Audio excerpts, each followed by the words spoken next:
गोर लगे छियो पंडा जी। खुश रहू। की हाल छियो? हाल तो ठीक छे, मुदा की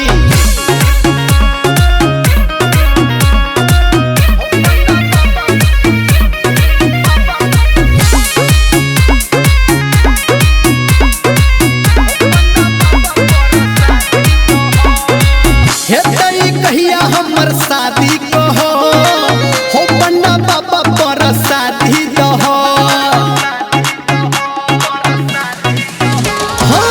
हेतई कहिया हमर शादी कहो हो पंडा बाबा पर शादी दहो।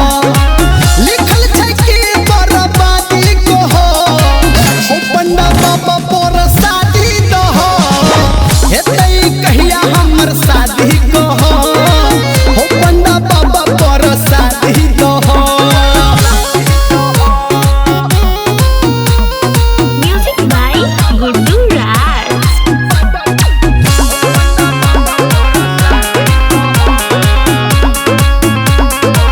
हे हो कहिया देह में हरदी लगते, माथ पे मोर बाबा कहिया हो चढ़ते। देखो ना पतरा में हाँ, कहिया देह में हरदी लगते, माथ पे मोर बाबा कहिया हो चढ़ते। भेटते कहिया आजादी कहो हो पंडा बाबा पर शादी दहो। हेतई कहिया हमर शादी कहो हो पंडा बाबा पर शादी दहो।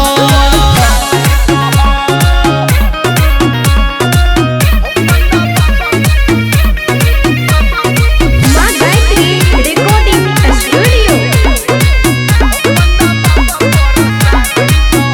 हे हो भोला बाबा के हम भक्त छी सच्चा, कहो न खोज देते कनिया हो अच्छा। कहो न भोला बाबा के तू हाँ, भोला बाबा के हम भक्त छी सच्चा, कहो न खोज देते कनिया हो अच्छा। केशव धर्मेंद्र तोरा गाबी कहो हो पंडा बाबा पर शादी दहो। हेतई कहिया हमर शादी कहो हो पंडा बाबा पर शादी दहो। लिखल छै कि बर्बादी कहो हो पंडा बाबा पर शादी